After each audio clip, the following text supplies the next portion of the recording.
Tonight's event is not a debate, but rather a conversation with candidates that we hope will be informative as you prepare to vote in this election. Thank you all for coming out and being informed, and we pray that you will help inform others. Our moderator for this evening is Mr. Robert Cherry. Robert is a native of Windsor, Bertie County, North Carolina. Robert was initiated into Alpha Phi Alpha Fraternity Incorporated by way of the Ada Nu chapter of East Carolina University on April 6, 2002. Robert went on to serve as the chapter's recording secretary and vice president. Robert drafted the first judicial board procedure for ECU's chapter of the National Pan-Hellenic Council and was awarded NPHC Fraternity Man with the highest GPA during his junior and senior year. Robert earned a bachelor's degree from ECU in 2004 and was selected as Outstanding Senior of the Criminal Justice Department. As an actively involved ECU alumnus, Robert was honored as an ECU 40 Under 40 Leadership Award recipient in 2016. In 2017, Robert was awarded ECU NPHC Advisor of the Year. Robert began his first term appointment to the ECU Alumni Association Board of Directors this fall. Remaining active with his fraternity, Robert is the immediate past president of the Zeta Eta Lambda chapter of Alpha Phi Alpha Fraternity Incorporated, seated in Greenville, North Carolina, where he served as chapter president for a total of 8 years. Professionally, Robert is employed as an SIU investigator for GEICO. He holds memberships in the International Association of Special Investigation Units and North Carolina Insurance Crime Information Exchange. Robert resides in Greenville, North Carolina with his wife of 14 years, Ms. Nakia Cherry, and their 2 sons, Cameron and Brandon. Ladies and gentlemen, I present to you Mr. Robert Cherry, your moderator for the evening. He will now share the rules and the format of the candidates forum.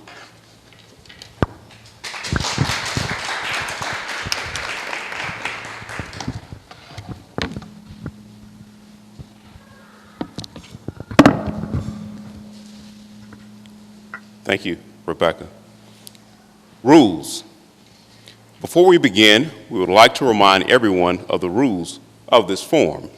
All candidates were made aware and agreed to the rules prior to this evening.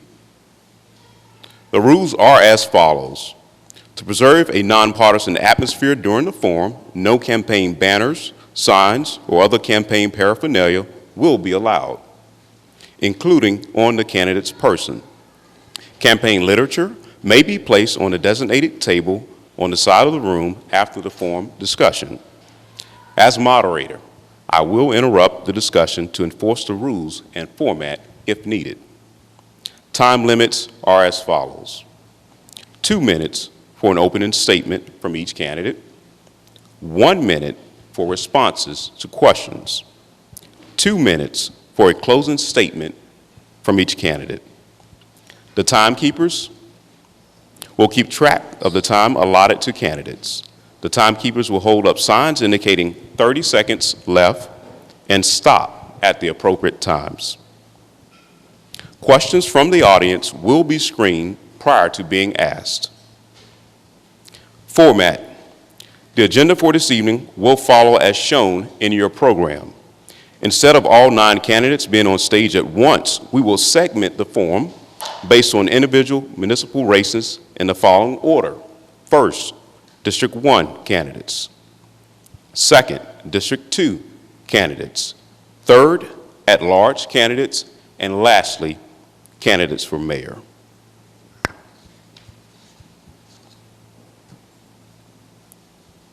District 1. We'll begin with the candidates for District 1. Because Councilmember Monica Daniels is the only candidate in this race this evening and present, she will be given 5 minutes.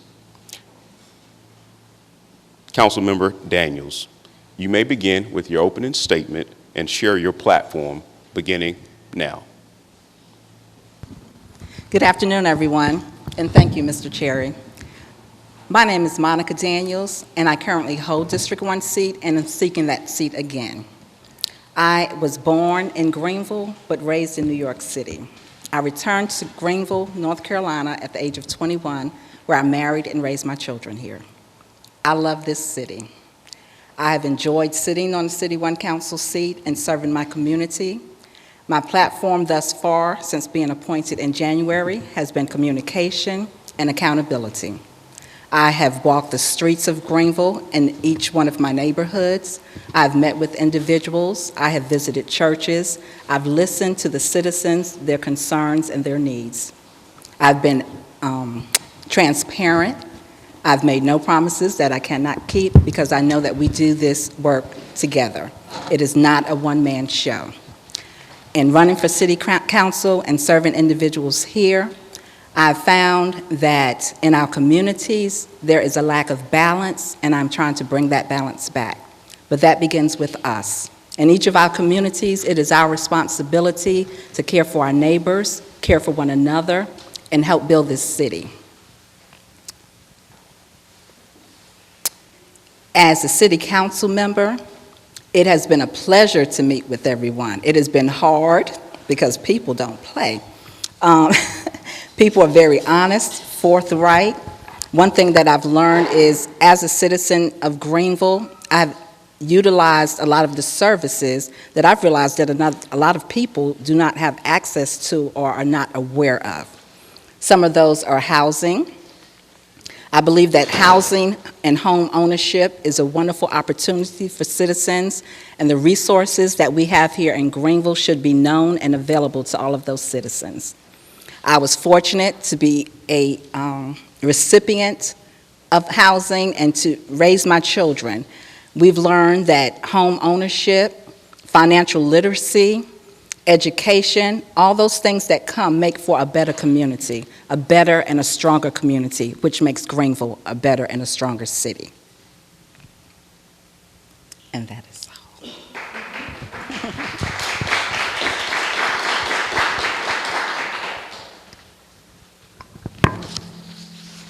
And if there are any questions before my 5 minutes are up, you are free to ask. Yes, sir. Excuse me. Point of clarity. All questions must be screened and submitted my prior apologies. to being asked. Thank you Thank you. for your time and consideration. Councilmember Daniels, Yes, sir. describe the greatest accomplishment of the City Council in the last 2 years, in your opinion.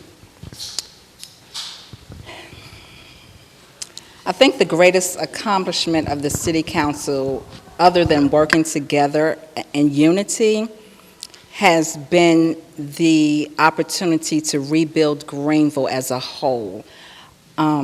There's a lot going on in Greenville, I know it looks like the streets are torn up and buildings are coming down, but that is the rubble before the beauty. Once a lot of these things are accomplished, Greenville will be the Greenville that we want it to be. We will be moving forward into a new era for our city.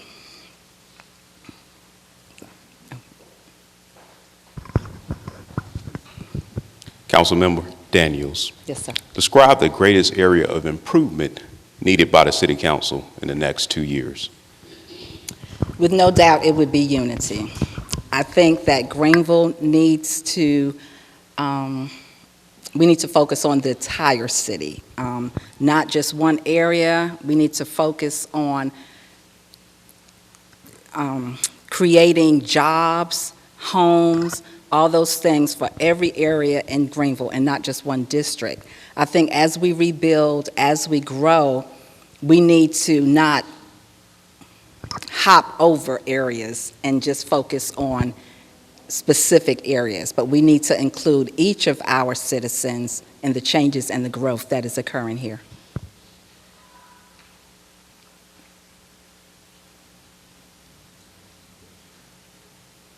You changed your mind? Okay. Mr. Chair.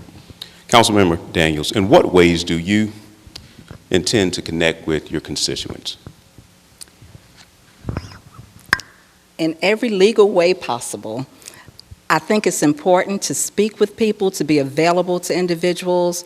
I think it's important to be honest with individuals. Like I said earlier, Saturday morning coffee, lunchtime, visiting churches, walking neighborhoods with the citizens, whatever it takes for the citizens to know who I am, for me to get to know them, and to realize the changes that they want, or the growth that they just want in their community. So being available, open, and honest.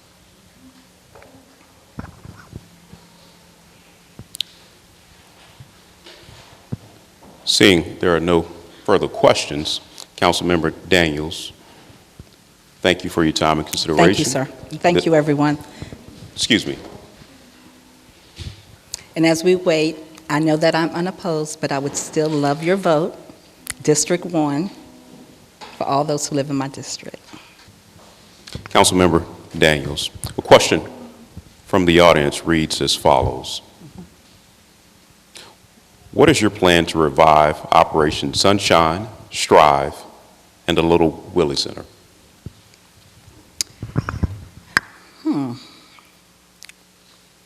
It's interesting. I would love to continue Operation Sunshine to continue. They assisted me with my girls when I didn't have anyone else to help with them for after school, so that I can return to school and obtain my degree. Once out of school, my first job was at Strive. And having grown up on Vance Street, the Little Willie Center has always been there. So I will definitely look into their needs, see what it takes, and then move forward from there. Thank you. Councilmember Daniels, second question from the audience reads as follows. Did you meet with residents north of the river?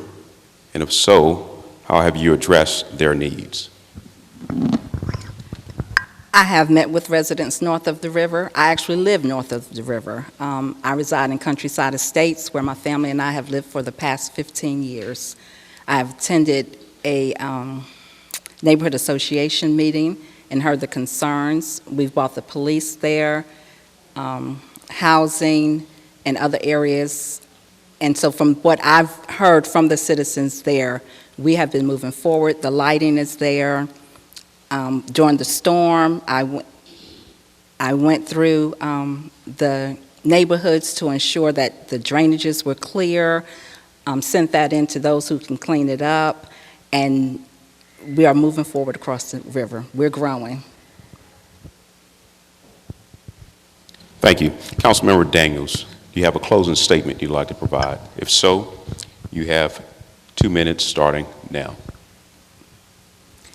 I would like to thank you all for taking this time to allow me to be a part of this forum. I have enjoyed serving because I am a servant. As a social worker, I have served abused and neglected children for the past 15 years. That is something that has taken me in the community. So being on the council is not my first time going out, reaching people, talking to people, going into homes. It is what I do. It is who I am. As we move forward, I believe that we have to move forward together. It is fine for all of us to demand things of our leadership, but leadership begins with us. We are the best advocates for our community.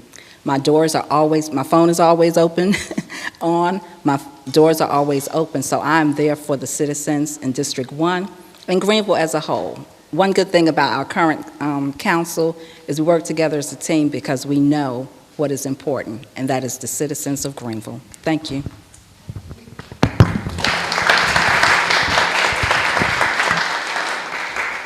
This concludes tonight's segment for District 1. Thank you, Councilmember Daniels. Next, we have our candidates for District 2.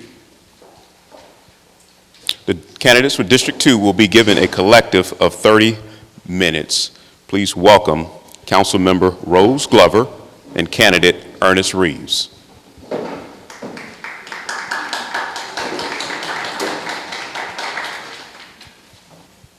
I ask the audience, if you have questions for District 2 candidates, please begin writing them down now so that we have time to screen those questions in the allotted time. Thank you. Councilmember Glover, you have 2 minutes for your opening statement starting now. Everyone in this room knows me. I am District 2 representative and have been District 2 resident representative since 1999. We've been able to do a lot of things in District 2. Even people don't see what we have done in West Greenville because we are remodeling homes, we're fixing up homes, old homes that people live in, that they're not energy efficient, so we're trying to make those homes energy efficient. I have worked for the citizens of District 2 since '99, and I work all over the city as well, because we have to. But my heart is in District 2, and my heart is in the District 2 people, because I know the needs. They are more needy than my people who are in Star Hill Farms. They don't need me unless somebody's trying to do rezone something or do something that's going to upset them. So it is important that I put my time into the least of the people who are in West Greenville, my seniors, my children, and my adults who are in need for different services. So it has been a pleasure working and helping the people in my district, because when I started to work way back with Weed and Seed, there was so many things that need to be done, and I always tell people that was my desert. When I worked in Weed and Seed, I was able to see what was needed to be done, and I began to immediately start to doing those things. So I know this district inside out. Everyone in this district know me. I have contacted me or been in touch with me or seen me one time or 2 times or 3 times. But I apologize for being late because I've been out campaigning and I didn't have time to go home and change clothes. Thank you. Thank you, Councilmember Glover. Candidate Reeves, you have 2 minutes for your opening statement starting now. Mr. Chair and the council, thank you all, the public, for being here. I'm Ernest Reeves. I'm very glad to be here, and this is home for me. I grew up across the street some 55 years ago. Most of my sisters and brothers attended school right here. I remember one night when the smoke and fire was over here and all the police and everybody was over here, and the following year they transitioned over to J.H. Rose High School. Well, I think somewhere around that time frame. So I grew up in this neighborhood, played here. One of my childhood friends is here. I was the king of bumper pool right here. So I live in District 2. I'm running for city council because I love the city. I love the people, the different neighborhoods, and I want to make a difference. A little bit about me. Like I said, I grew up across the street. I'm the last of 12 kids. My parents have 12 kids, 9 girls, 3 boys, all by the same parents. Grew up right across the street right here. I entered the military after my mother passed in high school.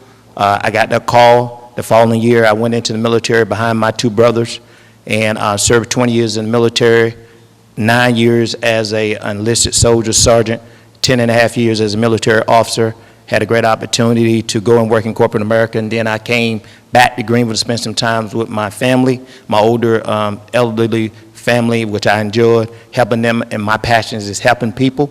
And I love talking to people. I grew up with a very bad speech impediment and ended up going to St. Aul, majoring in communications. And many of you all have voted for me either for the U.S. Senate or for the United States Congress. And now I would like to become the city council member to be your next voice downtown, serving the people here on the city council. Thank you all for having me. I really appreciate it.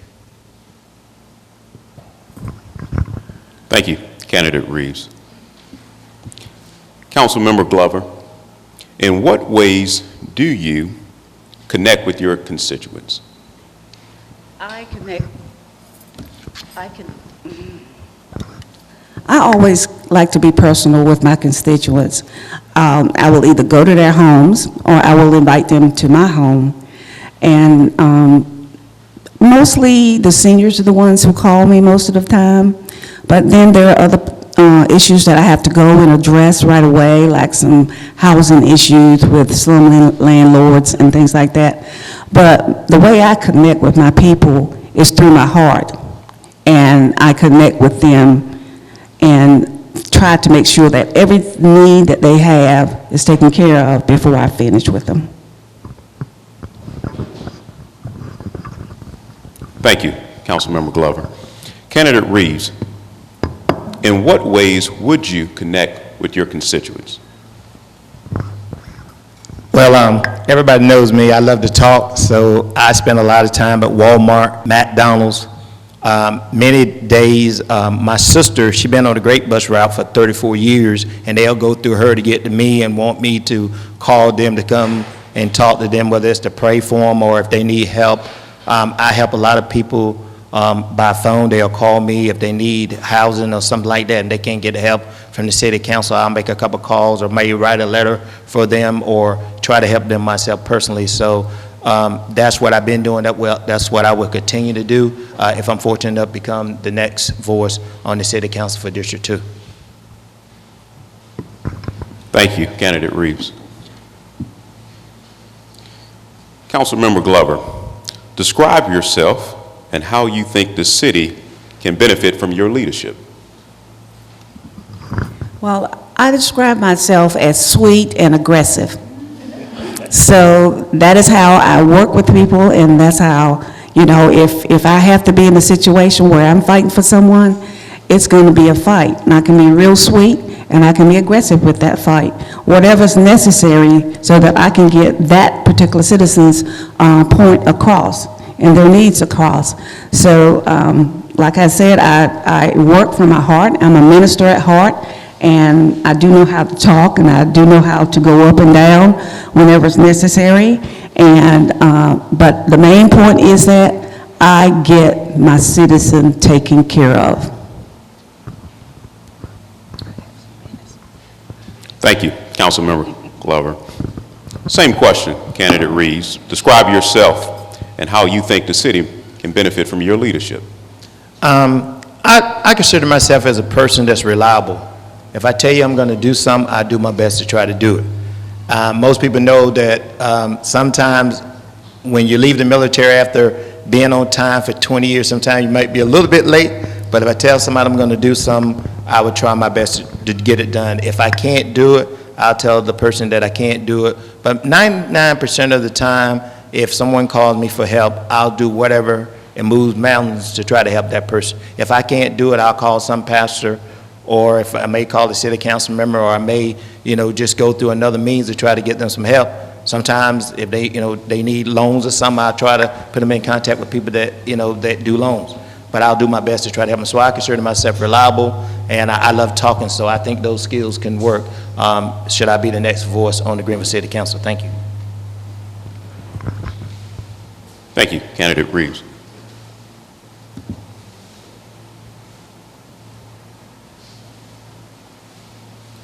Next question from the audience reads as follows.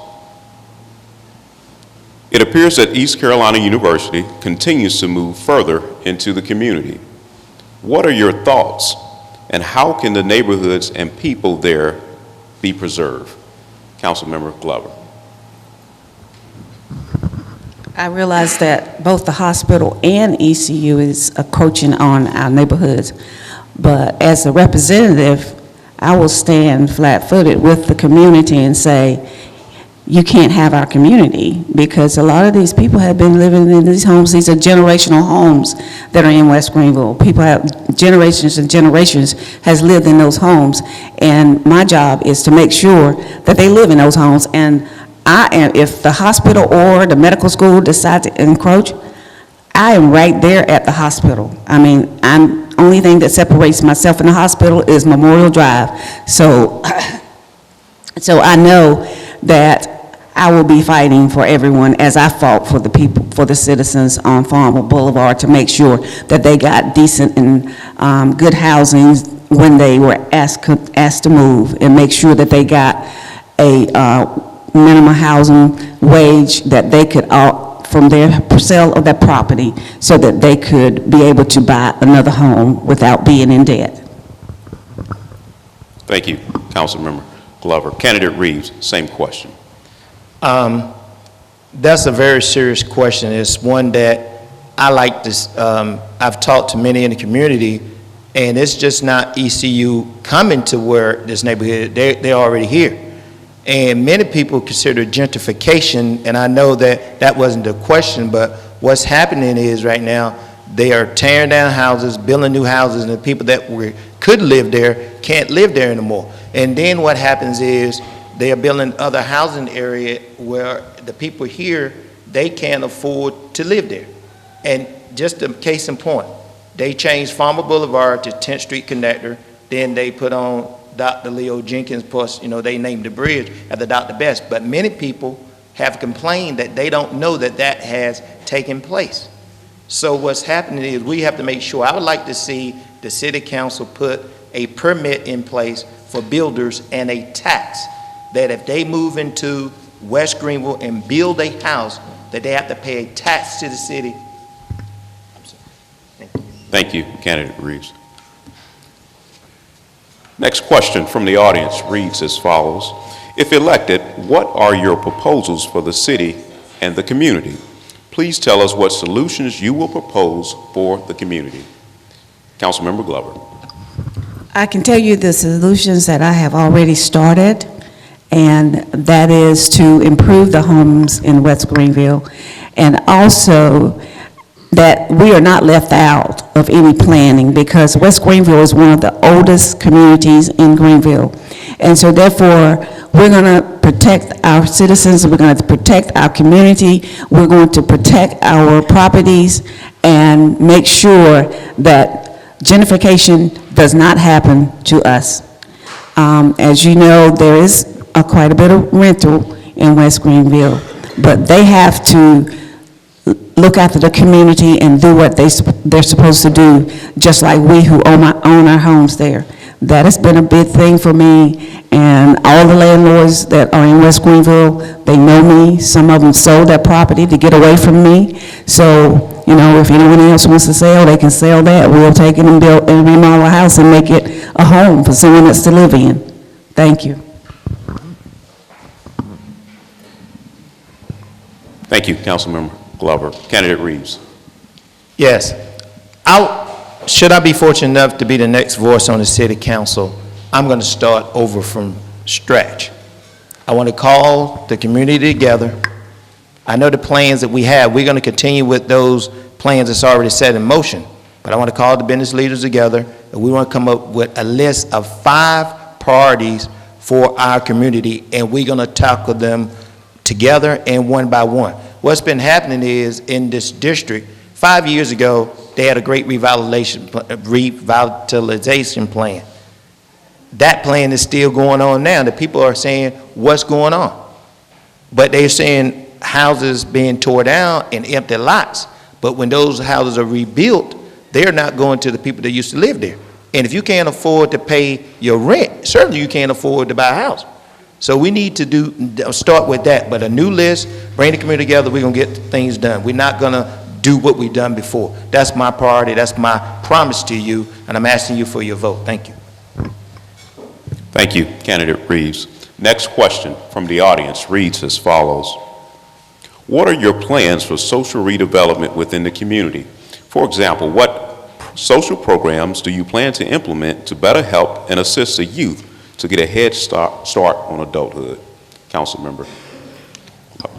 Social programs. Right now, I'm working with the church that you all know, Sevier Chapel. They have a new minister there, and he's trying to get involved in the community. He's had several gatherings with the community. What we were looking at doing, we went and we looked at the building, myself and Ken Gray from the city of Greenville. The first thing we're going to try to help him do is to get a roof on that building, because it needs a roof on it now. So that is what we talked to him about. Now, socially, I am connected to a lot of senior groups. I'm connected to a lot of youth groups. I'm connected to a lot of groups from ECU, a lot of student groups from ECU. So we can work together. We have a Human Relations Council, and the Human Relations Council addresses the issues that we are having in our communities and bring them to us. And let me say that the houses in West Greenville that are being torn down, they are torn down because the renter did not want to rehab it. Thank you, Councilmember Glover. Candidate Reeves, same question. Should I be fortunate to be elected to the city council, I want to propose a utility fund, which would be a grant that would help seniors. Electricity is expensive. GUC has a lot of money, the money that we pay. And I would like to see a fund that's available to seniors, that they could get $50 a month during a 3-month period, those that need help. Also, a homeless fund that a young man walked into, I went to the Coalition Against Racism the other day. He walked in and said that he was stopped by the police because he was sleeping on the ground, and he said, look, I have nowhere to go.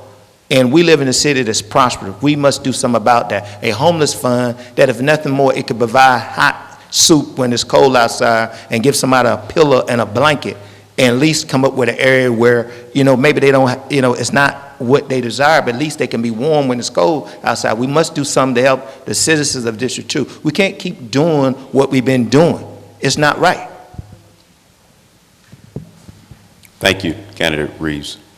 Next question from the audience reads as follows. The Board of Elections made a mistake concerning this race. Would you be willing to support the person who gets the most votes in this race, regardless of who wins? Councilmember Glover. That's a really hard question, and I need about an hour for that. But the Board of Elections really messed up. They did not do their audit the way they were supposed to, and they messed up. And they have been messing up since 2002. The city of Greenville redistricted in 2002, and it's very clear on that line that Mr. Landry is in District 1. So the Board of Elections says that makes him a non-legitimate member. But we did meet, we've been meeting with them, and so whatever the state tells the Board of Elections here to do, that is what they have to do. And I do feel really sorry for Mr. Landry, because if it were me and I went to vote for myself and found out that I was in District 2, District 1, and I had been in District 2 for 20 years, I would be just as upset as Mr. Landry is. But what we need to do is make sure that that doesn't happen again. Thank you, Councilmember Glover. Candidate Reeves, your response to the question.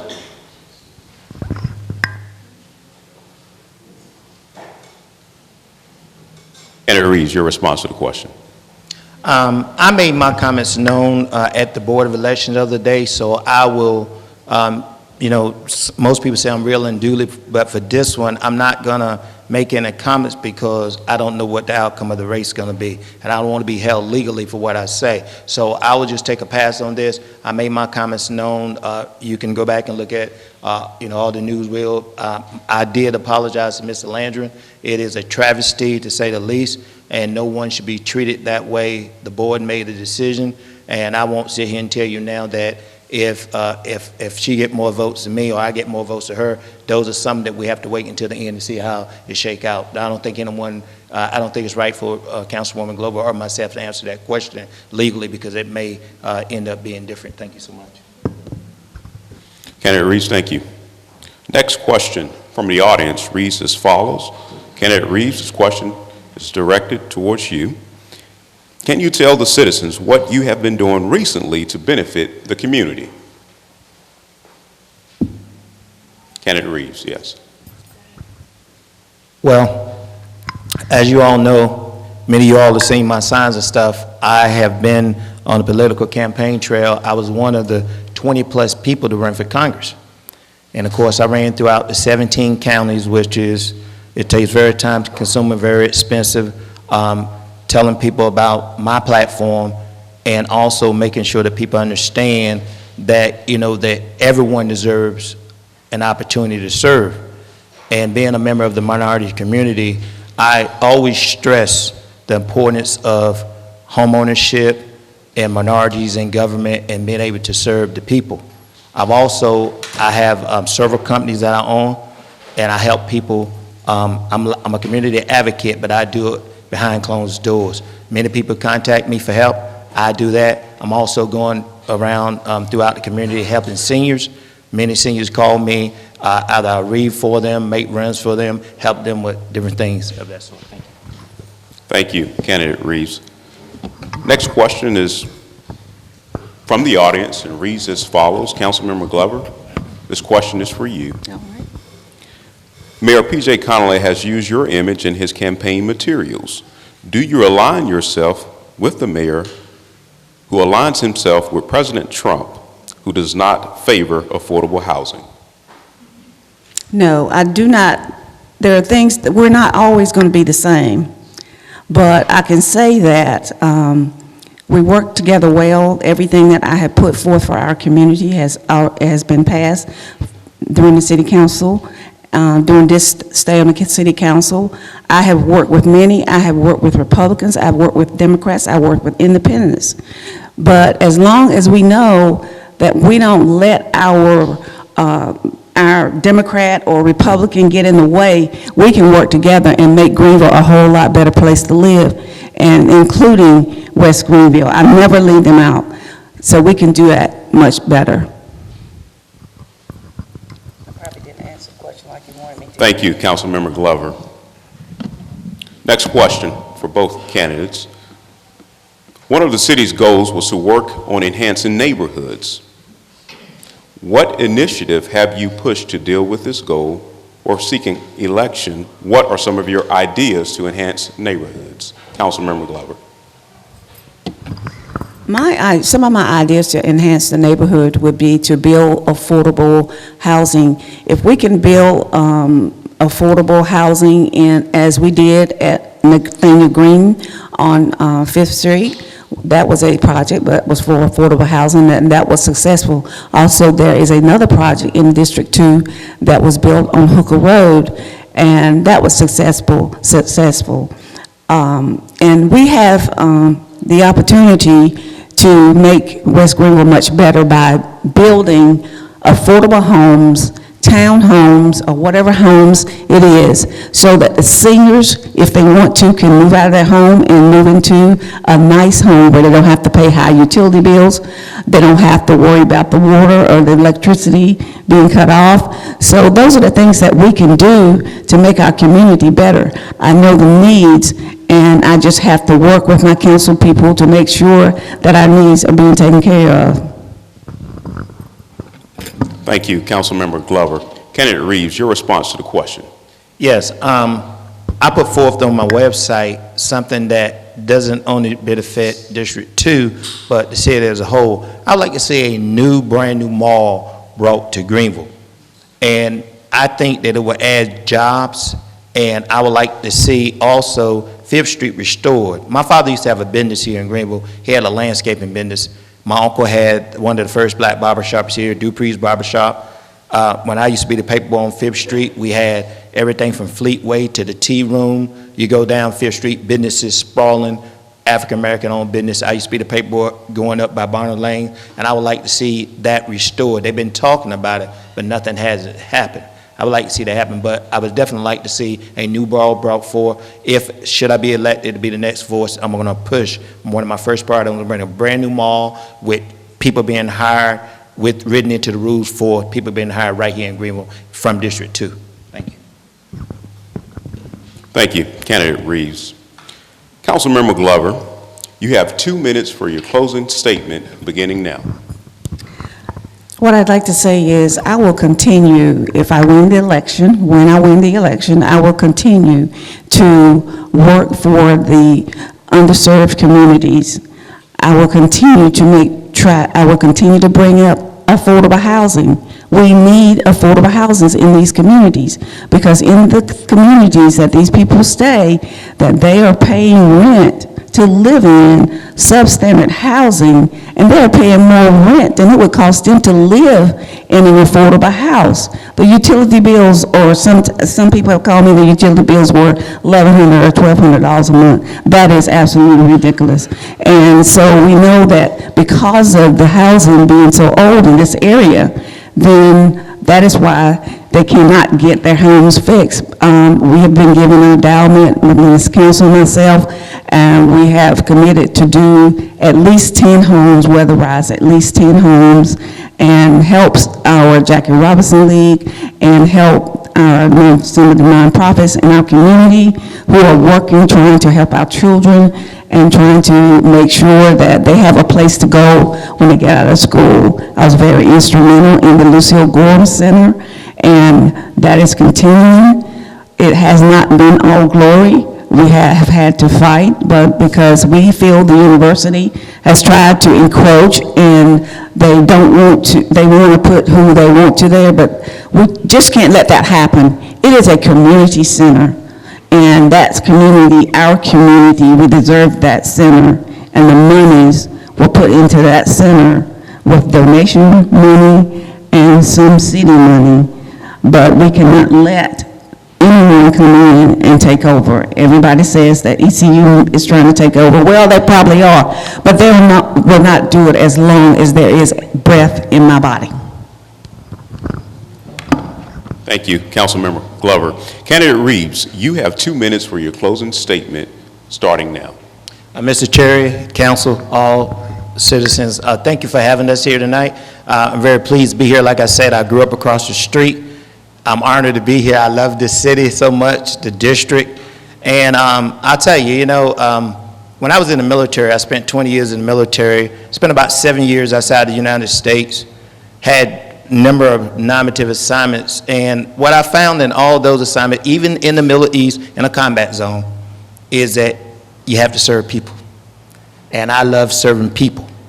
I had a great opportunity to spend 4 years almost at an international airport. I was hand-selected to go to Seattle-Tacoma Airport. I left for Europe, went to Seattle-Tacoma, worked with passengers in military families, USO, emergency conditions all throughout the world for nearly 4 years. I can remember we evacuating people from areas that you don't know anything about. When they landed and they saw my face or one of the member faces that served them, they said, thank you. Serving people is what I'm all about. Like I say, I grew up with a very bad speech impediment. My dad had no education, yet he raised 12 kids right across the street. And he ended up working for United States Senator John East for almost my entire childhood. You would never thought me, a young man that had a very bad speech impediment. We ended up spending 20 years in the military, retiring from the Pentagon, special duty at the White House, running for Congress, the U.S. Senate, and now an opportunity to be on the City Council to serve people. With your help, I will be the next voice on the Greenville City Council. And I'll make you one promise, that I won't let you down. And if I tell you I'm going to do it, I do it. You can ask anybody that know me. I may talk a lot, but if I give you my promise, you know that I'm going to take care of you. I'll fight for seniors, our veterans, military, homeless, and anyone else that want to come to me for help. Thank you. God bless you. Thank you, Candidate Reeves.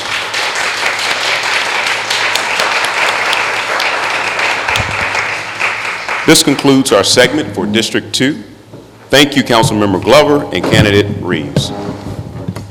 Hello, my name is Candidate Ernest T. Reeves. I'm running for District 2 City Council here in the great city of Greenville, North Carolina.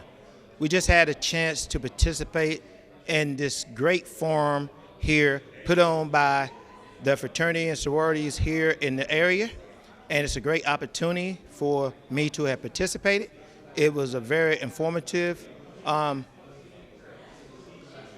campaign event where all the candidates came out. What I enjoyed about the event is that they took the time to ask questions to all the candidates, and I'm most appreciative. My name is Ernest Reeves. I decided to run for District 2 City Council because I love the city, the people, the different neighborhoods, and I want to make a difference.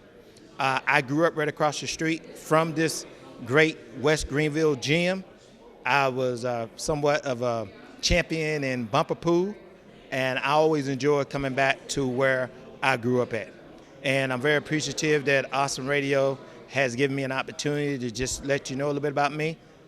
You can reach me at ernestreeves.com. I'm asking for your vote right now through 1 November during the early voting period, and again on November the 5th. Again, my name is Ernest Reeves, running for Greenville City Council District 2, and I'm running to be your next voice at the Greenville City Council.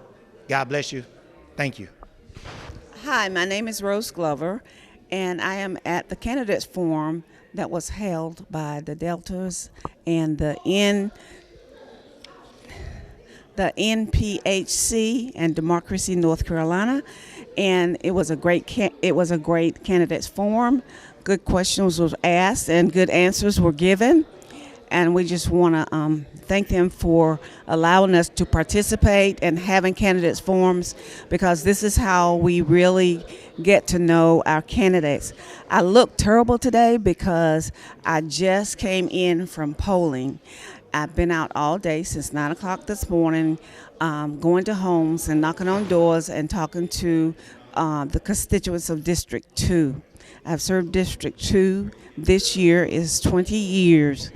And I know the people in District 2, I know the needs, and we are fighting hard to make sure that those things that we need in our community are done.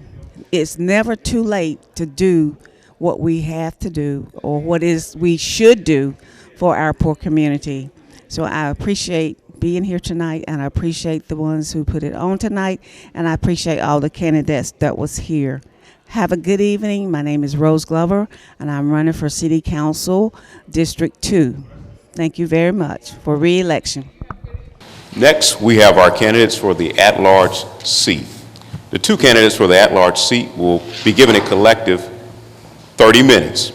Please welcome Councilmember Brian Meyerhofer and candidate Jermaine McNair.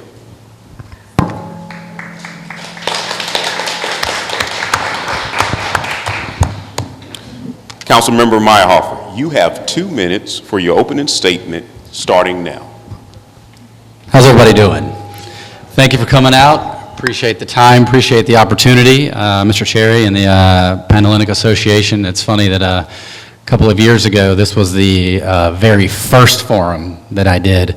And I remember being all nervous and sweating, and I was like, oh, man, this is my first time talking in front of all these people, so feel a little bit better about it this time.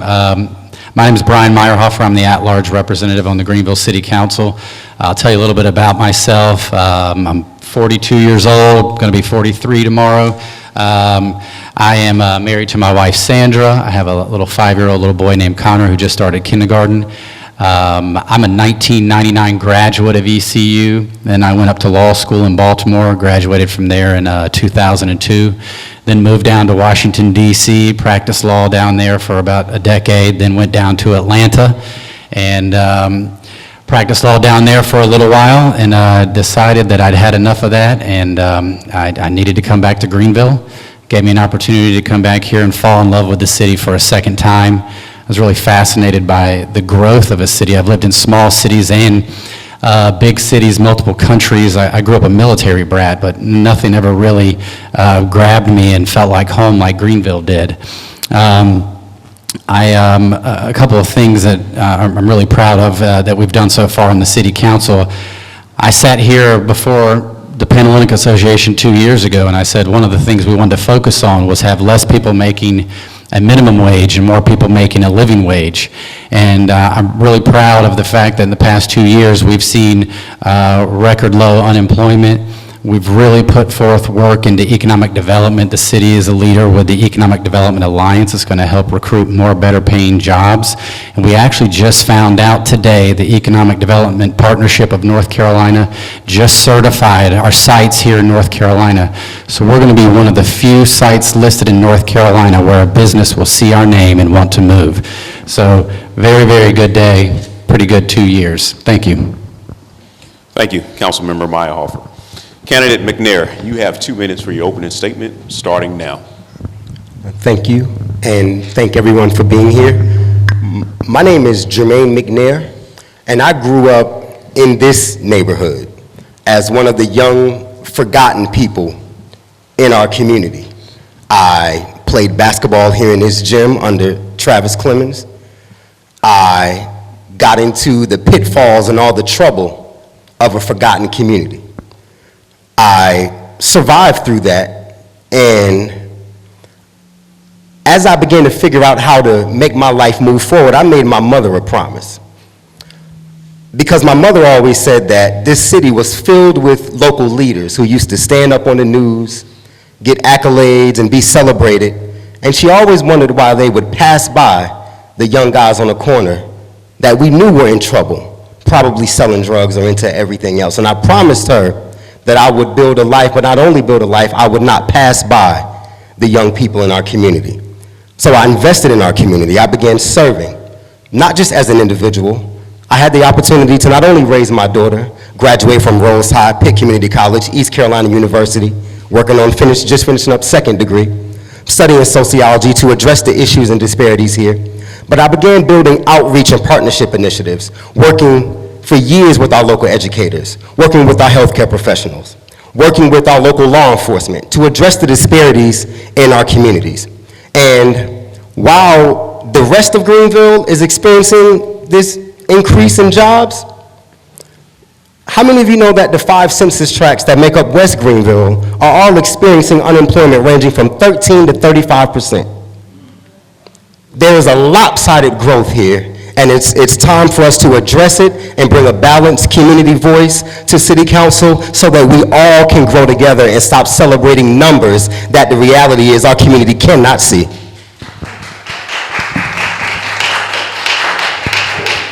Thank you, Candidate McNair. The first question is from the audience and reads as follows. The Board of Elections made a mistake concerning this race. Would you be willing to support the person who gets the most votes in this race regardless of who wins? Candidate McNair. So the thing that I struggle with, first of all, I would absolutely support that. I put myself in that gentleman's shoes, and I never knew him up until he announced his candidacy. But I put myself in his shoes. Had I put my time, my money, my family, my reputation out there, and had a line drawn that totally removed me from the race, I don't even know what I would feel like. But the greater detriment is that I'm troubled that we are viewing this like this is news. This is not news. This is an attack on our civic processes. And I don't think not only him, but every city council member, every candidate, and every citizen should be speaking out against that, because we have to inform our state on how we want to be governed, not allow them to inform us and control our processes. Thank you, Candidate McNair. Councilmember Meyerhofer, your response to the question.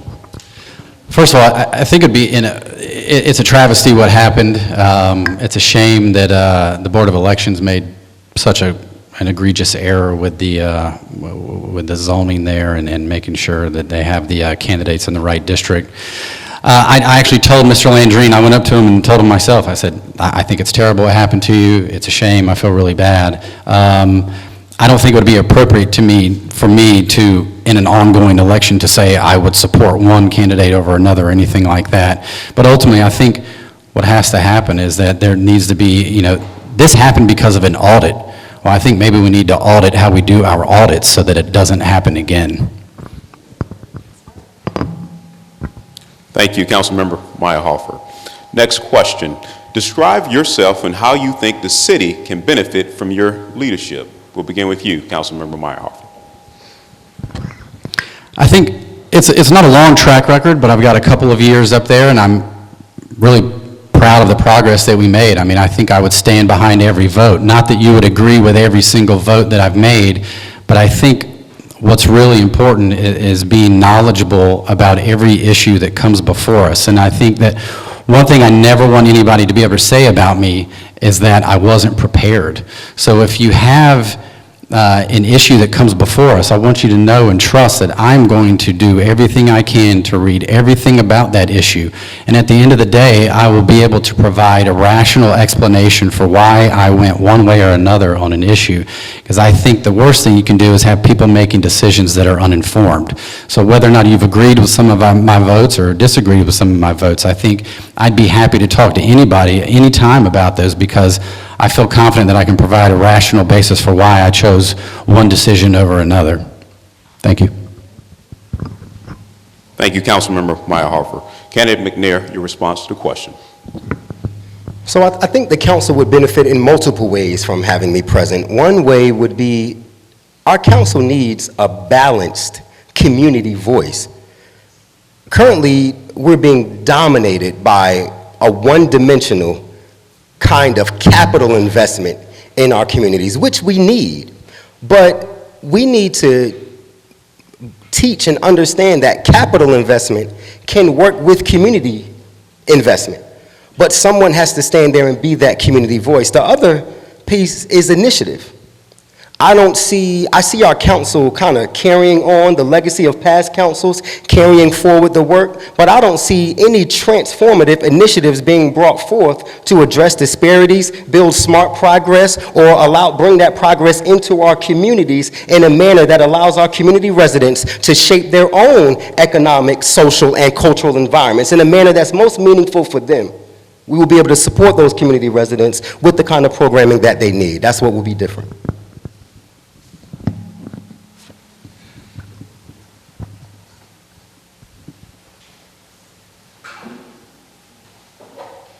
Next question reads as follows: what will the certification as a site for economic development mean for the minority community?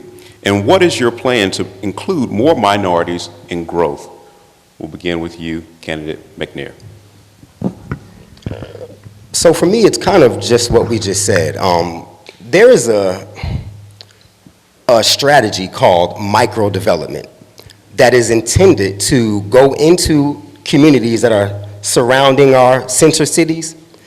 All of these communities have unique characteristics. Our Truna area that is neglected, our area north of the river that is neglected, West Greenville, and then the Dickinson Avenue extension all the way up.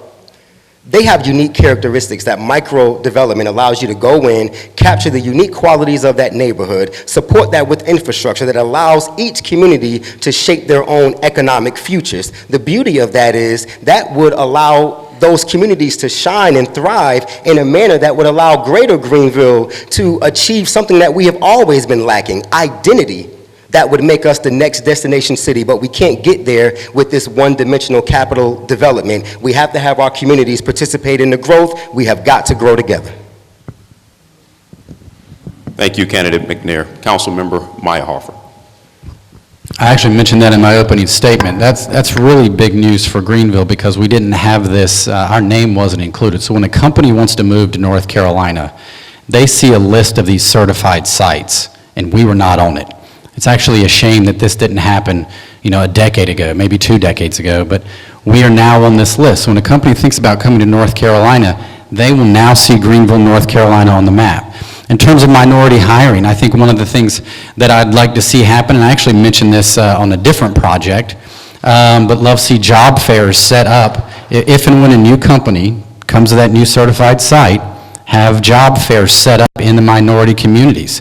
My expectation is that a big company that's going to move to Greenville on one of these certified sites is going to create 200, 300, 500 jobs. I mean, what would that do for this community? So putting a job fair in some of the areas that most need, have the most residents needing employment, I think that would be huge. And I think that's one way to ensure that you give everybody the opportunity to benefit from a new company moving to Greenville.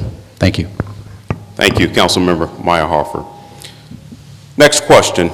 In August, Greenville Police Chief Holtzman issued a request to change the city's ordinance for persons who were blocking sidewalks and refusing to move from issuing civil citations to a Class 3 misdemeanor punishable by a $100 fine.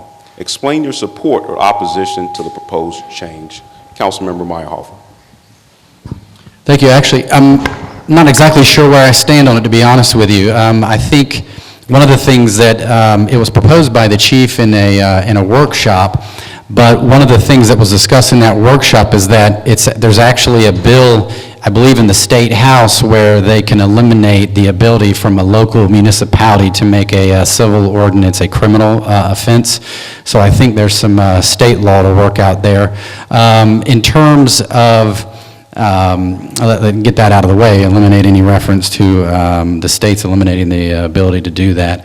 I think one of the things that I'd have to do is talk to some more stakeholders. I actually talked to many of the bar owners uptown, and they were actually against that ordinance as well. So I think it's just a matter of getting community input and ultimately deciding how we want to proceed. Thank you. Thank you, Councilmember Meyerhofer. Candidate McNair, your response. So we're scapegoating our community members. That is what many people would call an acute reaction to a chronic problem. as a dad, I take my daughter out for daddy-daughter date nights. And the problem, one of the issues in Greenville is that once it starts to get dark, everywhere around Greenville starts to get pitch black. There's only one place in our city that's lit up and welcoming, and that's Uptown Greenville. So what that is a big giant sign over that 1 block radius that's pulling everybody that way, creating an unmanageable crowd that if any other business owner, if that was a club itself, they would be shut down for poor management because you can't manage that crowd. But rather than support some of the other communities and relieve some of that cultural pressure, we go down with more policing and arrest more people. The same people that we're driving down, not only is that hurting our community members, but that's hurting the businesses who are down there needing diverse professional investment while we continue to build university student housing and attract all of that complicated nightlife down there that we cannot manage. Thank you, Candidate McNair. Next question is from the audience and reads as follows. What is your plan for creating more jobs for minority youth in West and South Greenville so that they will not attempt to make money in other negative ways? We'll begin with you, Candidate McNair. So what's interesting is that we've been working on some of these issues for a while. In fact, we just launched a first source hiring initiative with our area's largest employer, Vidant Health, that removes employment barriers from the hiring process. The interesting thing is that the case studies that I drew that from other cities around the nation, when you look at those first source hiring initiatives, like the one that was done in California with LAX and other cities, those kinds of deals were brokered by city council members. But yet here it has required small, flexible organizations to get that done because we have lacked that attention and commitment to our communities from our city council. Thank you, Candidate McNair. Councilmember Meyerhoff. I've mentioned some of this already. I mean, I've been on city council less than 2 years, but we've made historic commitments to economic development, to job growth. We've never had an economic development alliance that like we finally have here. We've had so many different organizations operating in silos. Nobody had a cohesive voice. So what the city has done and what's happened as one of our main biggest initiatives was this Economic Development Alliance. So we're all essentially rowing the boat in the same direction. That's going to be huge for our ability to recruit business to Greenville. When is the last time a big business came to Greenville? Does anybody know? Long, long time ago. So obviously what we were doing wasn't working, and that's why that was one of our biggest initiatives to take care of that Economic Development Alliance. I've already mentioned the certified site. Never happened in the city, in the history of the city of Greenville. It just got certified today. And I also mentioned this already, job fairs, targeted job fairs, where everybody in the community has an opportunity to meet face-to-face with an employer. I think that's one of the biggest ways to get your foot in the door for new employment. Thank you. Thank you, Councilmember Meyerhofer. Next question is from the audience. It's directed towards Candidate McNair. It reads as follows. How would you work with the current mayor if he is re-elected to make changes that benefit West Greenville? Well, I've had a long-standing relationship with our local mayor. I actually knew him before he made it to city council. And again, it would be that balanced community voice. I call him Mayor Conley or PJ, but one of the things I appreciate about PJ is that he's a brilliant mathematician. He can look at projects and see the numbers and break them down, but my challenge would be that you can't take communities and break them down by the numbers. You can't treat our communities like a math problem. Although we need that in order to protect our bottom line, if there's not a balanced community voice that could accentuate that, rather than members of council that will just toe the line, then you can't have that added value to that great math and that great acumen about city building and things. So I believe it's a necessary thing, and I would certainly add that, should I get that seat. Thank you, Candidate McNair. The next question is from the audience. It's directed toward you, Councilmember Meyerhofer. It reads as follows. Who is in the Economic Development Alliance? And is it a diverse coalition? I don't get the PJ question. I hate that guy. I'm just kidding. I don't know every name that's involved with the Economic Development Alliance, and I wasn't involved with selecting every member. My hope is that it includes people from all throughout our 5 districts. I think that's going to be very important in terms of getting everybody involved and a voice involved in terms of who's going to be helping to secure voices that get to talk to these companies when they get here. And like I said, I'm going to repeat this again. Once we get a company here, if and when we get a company here, we need to do targeted job fairs. I think that's going to be something that's huge. And I can't tell you the name of every single person that's involved with the Economic Development Alliance. I'm sure that's online somewhere, though. Sorry, I couldn't be more detailed, whoever asked that question. Thank you. Councilmember Meyerhofer. Next question. Considering the City of Greenville's mission statement directly mentions open, inclusive community, how do you respond to concerns of Black ECU students being turned away from nightclubs in Uptown? We'll begin with you, Candidate McNair. Again, I mean, these are tough questions with tough answers, but we've got to be honest. We have been playing into the hands of and catering to the same money pockets for years. You don't look at an unbalanced, one-dimensional growth and just think that that's the way it has to be. The job of council is to guide that growth so that it actually intentionally benefits and connects with all community members. When you see a job that's balanced and one-sided, it's for a reason. So again, it goes back to what I said before. If we won't invest in any other communities and create any other cultural offerings, when this downtown is the only 1-block radius, not where Greenville comes, but almost the entire east. But we know that those businesses don't really want, there was one that actually went on record to say they didn't want natives here. They built that business to cater to the ECU students. So that type of what we would call discrimination has long since existed, and it would take council and leadership that's willing to stand up, not and be bullies, but stand up and work with our local business owners to build an inclusive city. Thank you, Candidate McNair. Councilmember Meyerhofer, your response.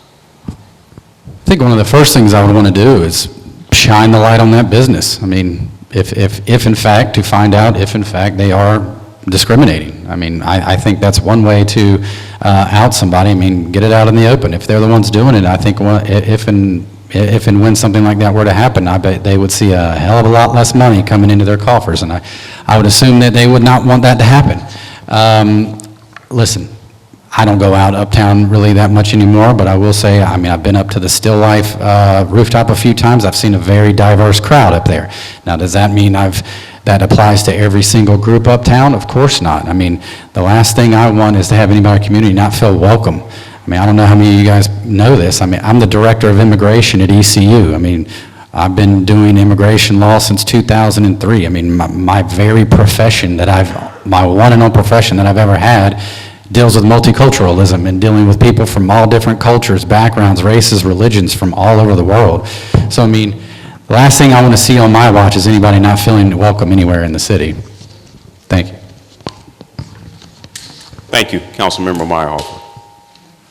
Next question is from the audience, and it reads as follows. The City of Greenville moves its lines and creates an ETJ area, but the officials of the city will not address issues of the ETJ. Why isn't the city doing something for the ETJ area? Candidate McNair.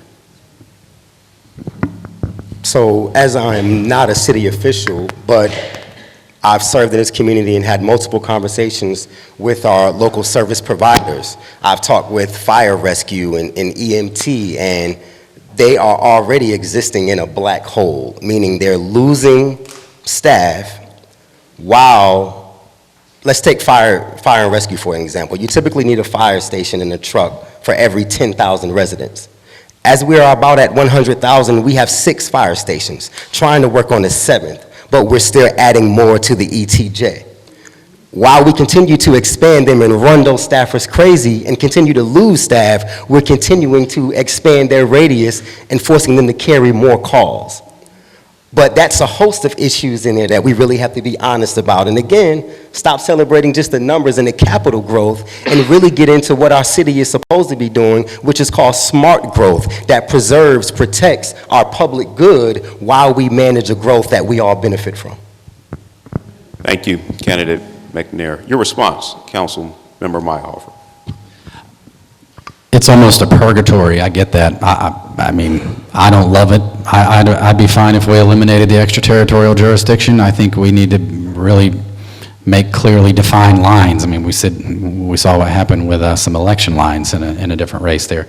I get it. I think if anybody's in the ETJ, what I would say is reach out to me, reach out to the representatives.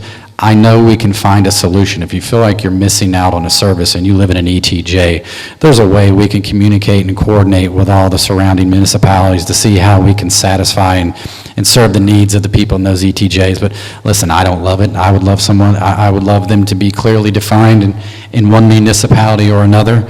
But until we get there, until that day arrives, I think what we have to do is we can't help you if you don't reach out. So if you have an issue with a service in an ETJ, let us know, because I promise you we will do everything we can to get everything worked out for you. Thanks. Thank you, Councilmember Meyerhofer.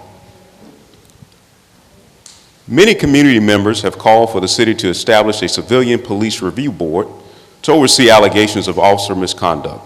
There are hundreds of review boards throughout this nation, including multiple cities in the state of North Carolina. Is there a need for a civilian police review board here in the city of Greenville? Councilmember Meyerhofer. Yeah, that's come up to City Council a few times, so I honestly didn't know much about it until about a year ago. So I did a lot of research on this, and what I found was in many municipalities, it's a great idea that the citizens think is going to be awesome, and ultimately it turns out to be a dud. From what I understand, I've talked to people that represent communities that have these police civilian review boards, and basically the citizens ultimately found they just came to be rubber stamps of whatever the police decision was. They ultimately turn out to be a drain on time, a drain on resources. They don't have any impact with the police department. And then I think it's a stretch to think that any of us have the ability to play Monday morning quarterback with what happens with the police. I mean, I'm a lawyer. I took criminal law. I have no business playing Monday morning quarterback to figure out whether or not an officer made a right decision in a stressful situation. Moreover, we have to have the resources of people to serve on this board. In Greenville right now, we have about 22 boards, and we have multiple openings because we cannot get citizens to fill these boards. And this would just add another where we're fighting to find citizens to serve. Thanks. Thank you, Councilmember Meyerhofer. Candidate McNair, your response to the question. So the problem with that answer is that our citizens have nowhere else to go. See, we're elected to represent them. It's not always about what we want as individuals or what we think is logical. And I think sometimes our city has not liked the message or the messenger that has brought that. But the reality is there's a truth at the core of that request. And I'll be honest, I wouldn't care if my citizens came and asked for a knitting club. If that's a way that they want to get engaged and be more tied in with their city, I'm going to help to do that. And with my last few seconds, I just want to explain to you guys that, do you realize that right now, if you file an internal affairs report with your police department, they go through the investigation. After of course, you've handed your trust over to them. Do you know at the end of that investigation, you get a letter in the mail that says, we have completed your investigation. We want you to know that the investigation is complete. Thank you, have a good day. You get no information about whether your claims were founded or anything, and you're left in the dark. We absolutely need transparency, and we need to work with our citizens to get there. Thank you, Candidate McNair. Next question. The City of Greenville hired a firm to conduct a study on student housing in Greenville in 2017. The study revealed the vacancy rate at student-targeted communities was 11.6%. More than double the 5% vacancy rate considered to be healthy for student housing. Additionally, the study described the student housing market as saturated past healthy standards and headed towards further saturation. Respond to the results of this study. Councilmember Meyerhofer. The question is response to that study from a couple of years ago? Yes. I assume it's accurate. As long as I've been on the city council, we've not approved any further student housing. So I'm actually not in favor of there being any more student housing, and I ultimately think the market will take care of itself, because listen, if you have those numbers and I have those numbers, banks have those numbers, and you know what banks aren't going to do? Lose money. So they're not going to loan out money to have anybody else build another student housing complex if there isn't the demand for that. There was actually a student housing complex that was planned to be put down on Charles Boulevard, and they pulled out because the demand wasn't there. So what I'd like to see is more market rate housing. I certainly would be in favor of approving that. But as far as I'm concerned, we have enough student housing. That's not anything that's going to be approved by me and has not been approved by me, and probably won't be needed or necessary for many, many years to come. Thank you. Thank you, Councilmember Meyerhofer. Candidate McNair, your response to the question. Yeah, man, I'm sorry, my answers are a little dicey tonight, but the market can't take care of us. The market is what has our young men filling up for-profit prisons right now. The market is what has the path of progress leaving our communities, because the number one rule in business, the number 3 rules are location, location, location, which is code for don't be anywhere where the growth is not there. The market only takes care of itself. And let me explain to you what happens with student housing. This is how the market takes care of itself. The developer goes in, builds the student housing. He sells it, so he makes his money because the market said it could be there. The next person moves in, they get to write off a certain portion of the vacancies on their taxes. So the market takes care of them. It's not until the next person comes in about 5 to 10 years later that they're stuck with those vacant spaces that the market didn't take care of, and then they have to drop the prices, and then it becomes a center of issues that now the city has to come back and pay for later. And while we're dealing with this revenue neutral budget, that's what I would call a hidden tax that our community members continue to have to pay for. Thank you, Candidate McNair. Candidate McNair, you have 2 minutes for your closing statement starting now. Yes. I thank you all for being here. I'm going to defer from talking more about myself and really just issue a call to action to our community. If you guys go to the polls and hang out for about 30, 40 minutes, you'll see carloads of young students coming in to vote blindly to keep the status quo in place at the direction of their landlords and landowners. And this is what's happening. But I'm not here to actually pick that type of fight. The thing that I'm disappointed about is that, in a sense, and I know we need our forms, but while they're lining people up to the polls, we're still auditioning for our community to figure out what we're going to do. I need for every person in here that's a part of any sort of group, any sort of church organization, to organize, forget partisan, forget vote for Jermaine McNair. That machine that's controlling our elections has nullified our community's true voice.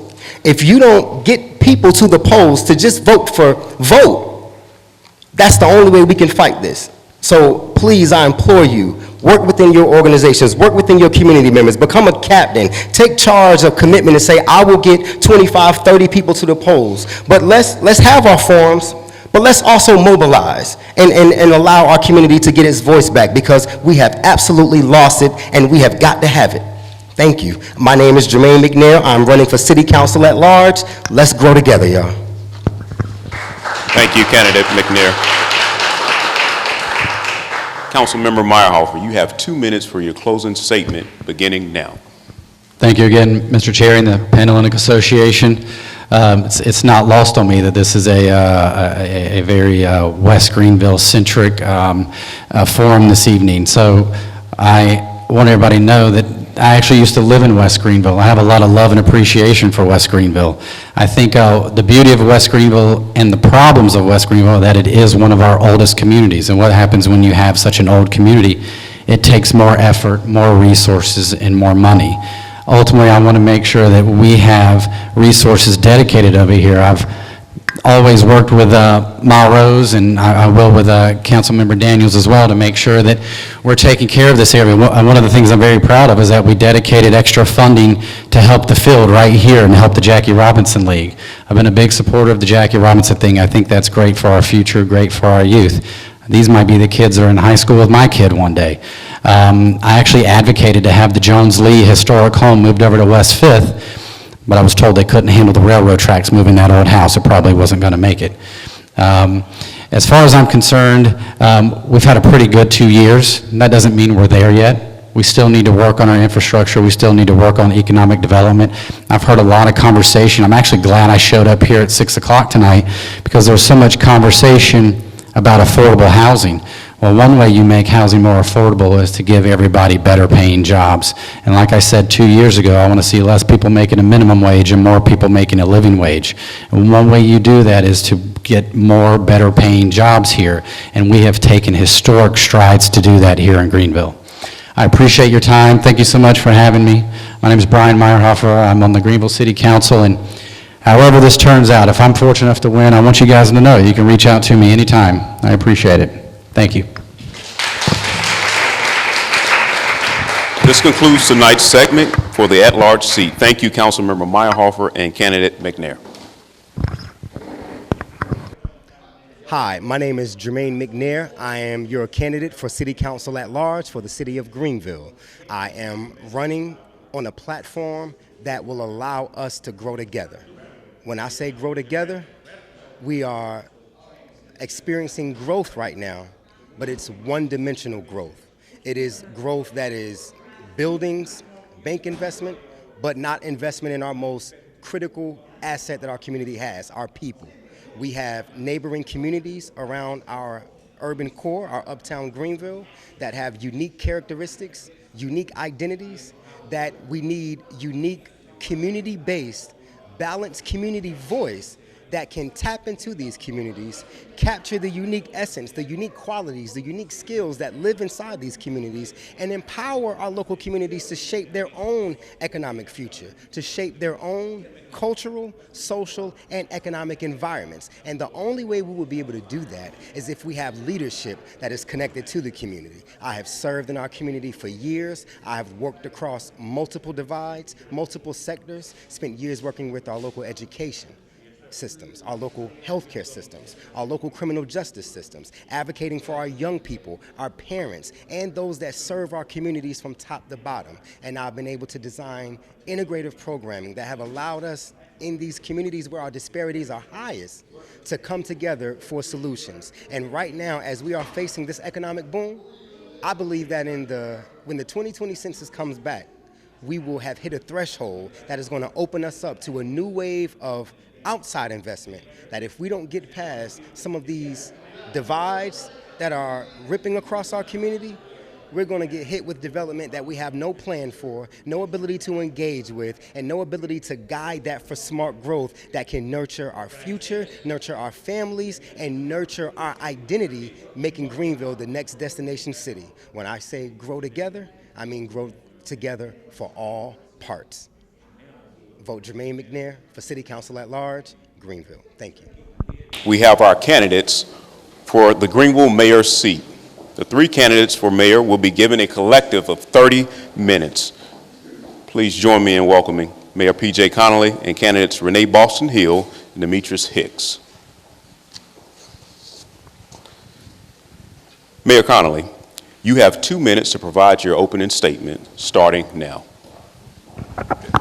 Good evening, everyone. My name is P.J. Connolly. I'm the mayor of the city of Greenville. I'll give you a little background about myself. I'm originally from Wisconsin. I came to Greenville about 16 years ago to play baseball at East Carolina University. I played baseball for 2 years, ended up getting a finance degree, and left and played professional baseball for a couple of years. After I hurt my shoulder, I came back to Greenville because I knew Greenville was always a community that I wanted to be at. I always wanted to be here because the people were so welcoming and so friendly when I first came to Greenville, and I knew that I wanted to be able to raise a family. It also helped that I had a beautiful woman that was waiting here for me, who happens to be my wife right now, who we married in 2008. We have 2 beautiful little girls. I have a 6-year-old and a 3-year-old, and I love the city. The city is an incredible place. I've been very, very blessed to be able to own a business here, raise a family here, and now be the mayor. Back in 2015, I had the opportunity to be able to run for city council, and I served 2 years on the Greenville City Council representing District 5. When our former mayor, Alan Thomas, stepped down, I just felt like it was the right time for somebody like myself to step in and it's been an absolute honor and pleasure to be able to serve the citizens of Greenville over the last 2 years. I thought that Greenville needed a few certain things that we needed to focus on to be able to get us to the next level running for office, and some of those things where I felt like we needed to bring jobs to our community. We need to make sure that we're working on our infrastructure. We need to make sure that Greenville was a safe place. We also need to make sure that Greenville was a fun place to be, so we need to focus on quality of life. I feel like over the last 2 years we've done a lot to grow our community and bring it in the right direction, but we do have a lot of work that's left to be done. And I hope that the citizens of Greenville have seen the great progress that has been made over the last 2 years and understand that with another term I'll be able to make additional improvements with the council and move our city forward. Thank you. Thank you, Mayor Connolly. Candidate Boston Hill, you have 2 minutes to provide your opening statement starting now. Hello. Good evening, everyone, and I want to thank everyone for allowing us this opportunity to present our positions and what we see as a new city for Greenville. I moved here, I would say, over 12 years ago from New York, a big city, and I visited Greenville about 15 years ago, and it was something about Greenville that I said, I like it, I want to be here, and my husband and I, we decided to purchase a home blindly and just move here without any family, without any concerns. So what I've seen over the past 12 years is that the things that attracted me to come to Greenville, I see them leaving and not being there. I feel that the warmth and the closeness and the growth that I was seeing, I see that I'm not being included. So my thing is that there's so much going all around the world that you can be in complaint or you can decide to do something about it. So I decided to run for mayor because I felt that I could do something to make all of us feel a part of. So I'm taking on this task. No one has started or been a mayor before, so I feel that I have the ability to want to serve the people because I feel the people of Greenville need to have a leader of passion. Thank you, Candidate Boston Hill. Candidate Hicks, you have 2 minutes to provide your opening statement starting now. Well, thank you everybody for being here, first of all. This is truly an honor to be here to speak before you all tonight. So I was raised here in Greenville. I was born and raised here, actually, and I lived here most of my life. I also lived in Washington, D.C., as well as Baltimore, Maryland. I moved back down here in 2017, and people, they keep asking me over and over again, they say, why didn't you take the traditional route before you decided to run for mayor? Serve on a city board, then run up to city council, et cetera, et cetera. Well, the reason I decided to run for mayor is because that really we have such limited time before automation sets in, as well as climate change, the climate crisis that we're participating or anticipating in the next 11 years. I believe that our city needs to begin to prepare for these two converging events, and I believe that I'm best prepared to do that because I'm well-read, I'm well-versed on things, and I actually have a genuine care for making our world a better place. And when our city, when it comes down to the next 11 years, one of our biggest industries that people don't really realize is that it's retail. And when automation sets in, that means that we have about 8,000 jobs that may potentially go away over the next few decades. So I would like for us to actually think about how can we bring better jobs here, and I believe those could be green jobs, bus manufacturers, they could be wind turbine manufacturers, et cetera, but also not just taking a traditional route of economic development, but also encouraging worker cooperatives here, because a lot of people, they want to be business owners, but unfortunately, they never have the capital to do it. So if we can go about creating worker cooperatives and where we negotiate a relationship between ECU and Vidant that they can provide certain services to our worker cooperatives, then we can possibly spread out community wealth a bit more than a traditional approach that we have today. So that's the reason why I'm running for mayor for it, just to really renegotiate things and rechange the narrative of how we go about development and safety in our city.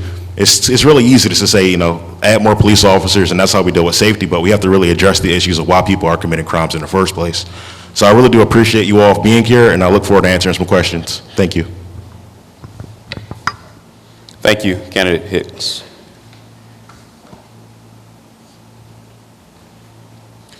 The next question reads as follows. The fate of our climate is threatening our planet and the future of our children. In what ways do you think Greenville could be ambitious with mitigating our carbon footprint and be an example for other small cities to be more sustainable? We'll begin with you, candidate Boston Hill. All right. Well, one of the things that I've been seeing, and that how we can improve the quality of life for everyone and also the environment, is looking how we move around the city. I feel that if we were to take time and to look and to see that we have a lot of transportation, we have a lot of streets that are very crowded, and I believe that a mass transit system is something that could be very effective in terms of mobility and people being able to get to jobs and also being able to clean the environment with less cars on the road. Thank you, candidate Boston Hill. Mayor Connolly, your response.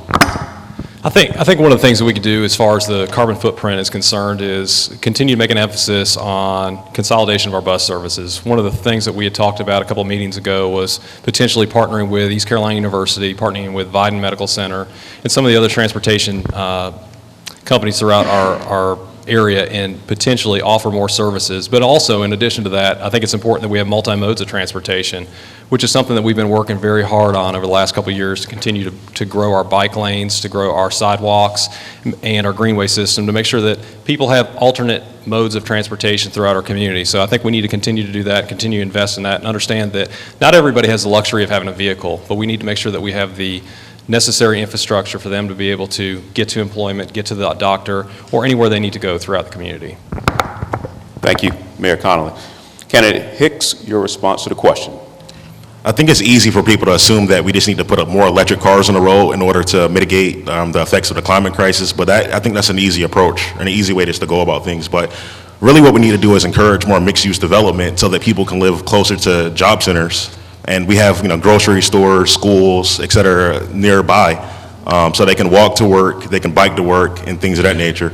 But also, as both candidates said, rebuilding our great bus system up and merging them together, I think that's a great approach. But also, we need to advocate to the federal government in order to build more climate mitigation infrastructure altogether.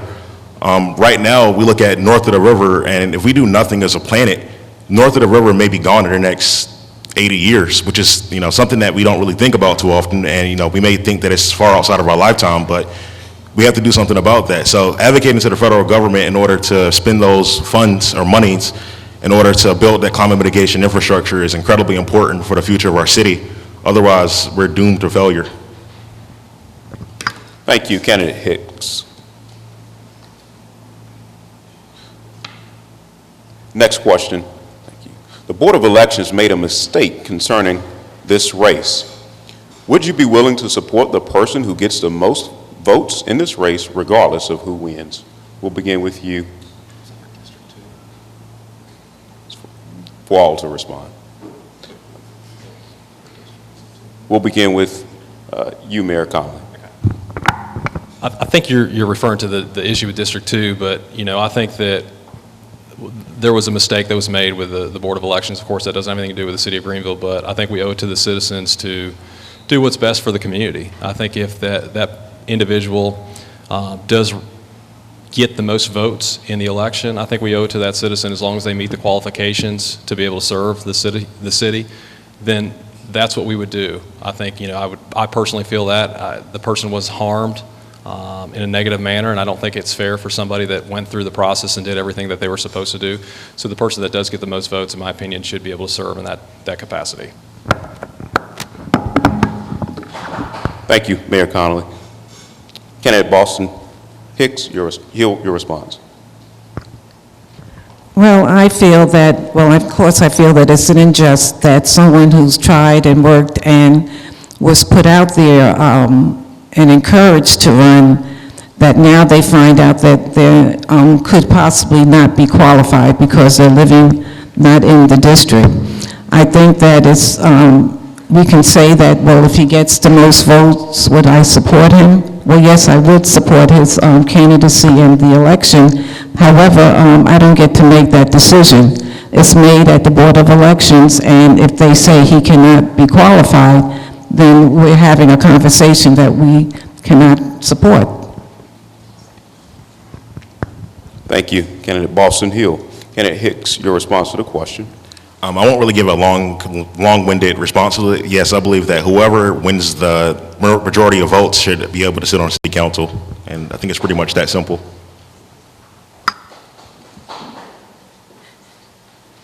Thank you, candidate Hicks.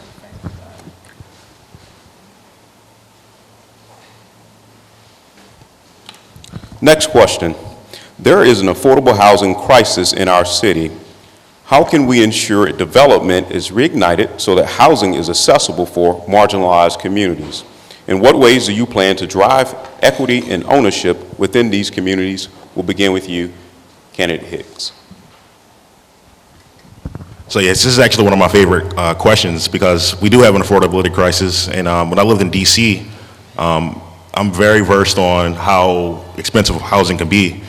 So I believe that we need to have a non-traditional approach of how we go about it, which includes community land trust, where people will be able to own, or community owns their land instead of developers or individuals, because I think too often we focus on just individual home ownership as opposed to how to get the community itself to bring itself up. I believe that we should have tiny homes in our city because those are more accessible.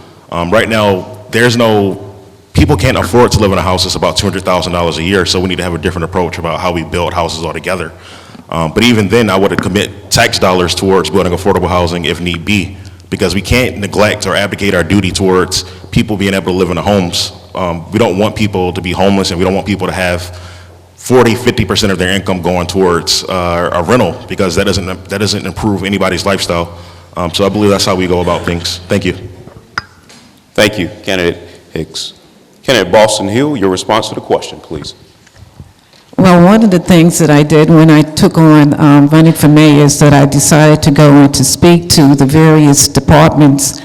And in speaking, one of the questions when I said, well, we need more affordable housing, it was raised that investors don't like to build affordable housing because there's no money in it. And my thing is that, well, then how can we make it as an incentive that to say that we have these communities that not only have the million-dollar homes, but they're mixed communities where everyone has and would want to have decent housing. I think that we need to find ways to get, if we're going to have these developers and investors come into our communities, then they need to be able to give back to the community. Thank you, candidate Boston Hill. Mayor Connolly, your response to the question. You know, affordable housing, I think it's a multi-prong approach. You kind of have to look at it from both. I think the federal government right now provides $1.5 to $1.6 million in CDBG funds or home funds to the city of Greenville. So some of those funds have been used right now to rehabilitate some of the houses that are in West Greenville. Some of those funds are used to build new construction homes. But then also, you've got to look from the private sector standpoint. And I think everyone here can agree that we've got a tremendous amount of multifamily units as well in our community. And I think some of those need to be repurposed. You know, some of those units that were built many years ago may not be conducive for student housing living. And I think that's something we need to look in. I was just at a ribbon cutting recently over on Front Gate Drive. We had an investor that came in from Raleigh that purchased up 10 of those buildings over on Front Gate Drive. They've gone through and rehabbed every one of those buildings, and now they're offering one-bedroom apartments for $495 a month and two-bedroom apartments for $595 a month. You know, so what they've done is they've completely changed that area and created a better living style for people that want to live in affordable housing. Thank you, Mayor Connolly.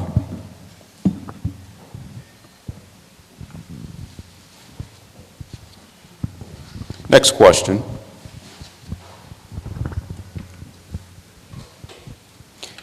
If elected, how would you reach out to constituents and let them know you are willing to hear and address their concerns? We'll begin with you, Mayor Connolly. I think one of the things that I've prided myself on serving on the Greenville City Council and as the mayor is always being open and receptive. I'm always on my phone, which is probably not the best thing when you've got a family, but I'm always open to having meetings and discussions with people, because I think even if you don't agree with that person, it's important that you listen to them, because they might bring up something that's different. I can tell you, I've had the pleasure to be able to sit down and have forums with Mr. Hicks here, and I can tell you he and I probably are on the different spectrum politically, but you know, when we have conversations, there's some things that come up that I think are very, very intelligent. I think they're things that we as a city can really work on together. So I think as the mayor of the city, you need to be open and listening to everybody throughout the community and be able to be accessible to them, and anytime anybody wants to meet with me, they're welcome to. I enjoy meeting with citizens. I enjoy going to the schools and talking to the children, understanding what's important for them, and what's going to be something that's going to keep them into our community and be able to raise a family someday. Thank you, Mayor Connolly. Candidate Hicks, your response. So I think one of the problems that we have in our city is that a lot of young people really aren't involved in the democratic process or not really involved in how our city is shaped in the first place. So as PJ said, or the mayor said, we should definitely take more advantage of our cellular devices, in my opinion. And I believe that we should create a city app and where people could commit or comment on things that are going on within their own community so that they can say, hey, we need potholes filled, or we need to have new affordable housing, or et cetera, so we can have that real data available to us in order to fulfill their needs. But also just having community forums across the city, in parks, and community centers, and places such as that, so we can hear, as many people as we can across our city, because, inviting people to city council or city hall is easy, but we need to be in our communities so we can hear the most people we can. Thank you. Thank you, Candidate Hicks. Candidate Boston Hill, your response. Could you repeat the question, please? Yes. How would you reach out to constituents to let them know you are willing to hear and address their concerns? Well, as the mayor, one of the things that I feel as Greenville continues to grow is that the mayor should become a full-time position. And being a mayor for full-time, it would allow you to be available to people not only in the evening, but also during the day. I feel that, or not that I feel, that I know that as a mayor, we need to have town hall meetings because we go through the day and we have city councils, but we need to make sure that the leadership respects the people and that they, if they're going to have certain meetings, that they not only are available, but they stay to listen to the concerns and the issues of the people. Thank you, Candidate Boston Hill.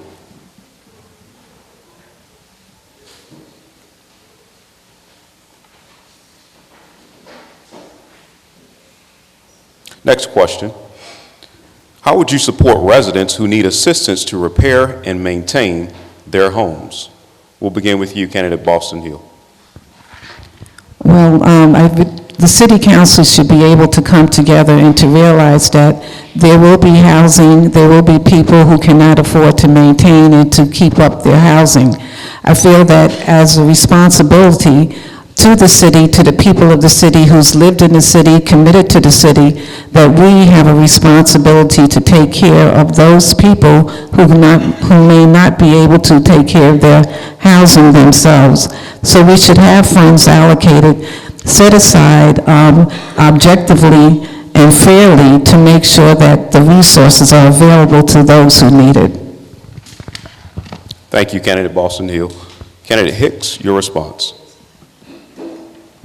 So I believe with our largest employers here in Greenville, Vidant, among other institutions, I believe that we should ask more of them, to be honest. Right now, we look at Vidant and ECU, they're both having housing prices go up a little bit, and across West Greenville in particular, but really across our city. So I believe that when it comes down to Vidant in particular, we should be asking them to contribute a little funds towards a housing fund so we can train people in their neighborhoods to upgrade their own housing. And I believe that if we do that, not only the city doesn't have to commit any tax dollars towards the process, but also the people of the neighborhood have a little bit more respect for their neighborhood because they actually help redevelop it. So I believe that's a different approach of how we can go about things in our city, is just really asking the private sector in some cases to have a little bit more responsibility of the effects that they have as they grow. Thank you. Thank you, Candidate Hicks. Mayor Connolly. I mentioned earlier we have a program that we receive federal funds from the federal government for the CDBG and home funds, and I think it's important that we utilize those dollars in the best manner possible because, to be honest with you, one of the things we always talk about is gentrification. I think that people always bring that word up and not really understand what that is. And I think it's important to understand that when you go in and you just bulldoze a neighborhood, you change the entire neighborhood. You know, and some of the assets that we have in our community are some of the older homes that are family homes, that families have lived there for a long time. And be able to offer those dollars to be able to have somebody go in there and rehab them, maybe put in a new HVAC system, put on a new roof, or potentially go in there and abate lead-based paint inside there.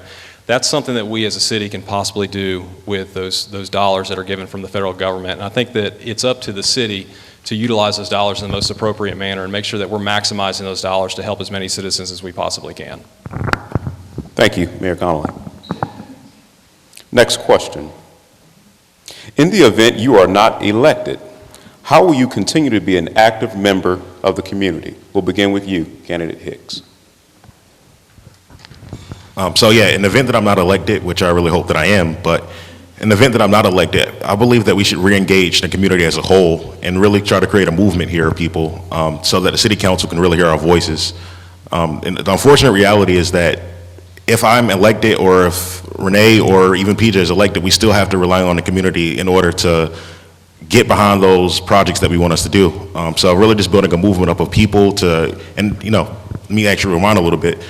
We need to come up with a list of things that we need, and one as a community, in order to address the historic inequalities that we have as a city, to be quite frank with you. So if we come up with that list of demands, I believe we can deliver it to City Hall, and from that point we can hold our leaders more accountable, pressure them in order to agree with the terms of that demand list. And you know, over the next 2 years, hopefully they will listen to it. So thank you. Thank you, Candidate Hicks. Next, Mayor Connolly. 16 years ago when I moved to Greenville, I never had aspirations to be the mayor of the city. And I can tell you that if I were not elected as the mayor this next term, I think the most appropriate thing to do would be to help out with the transition. You know, I chose Greenville because I love Greenville. Greenville's a great community. I always wanted to raise my family here, own a business here, but I always wanted Greenville to be a great place that I want my kids to be proud to call home.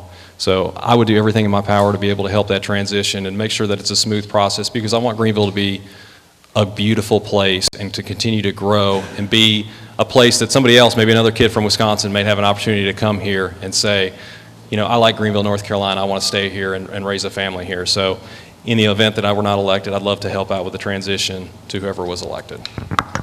Thank you, Mayor Connolly. Candidate Boston Hill. Well, I do plan on becoming the next mayor, so I'm going to live into that. But if I'm not elected, I will continue to do the service that I've been doing for the past, well, since I've been here for the past 12 years. Excuse me. I've done various projects working with children. I've done education with voters. I think it's very important that the educated voter is the empowered voter. So my service to the community will continue. I've had a radio show for quite a few years now, Politics Now, and with Renee Boston Hill, where I go in and I speak to the people via the media, letting them know what the opportunities are and how they need to get out and vote.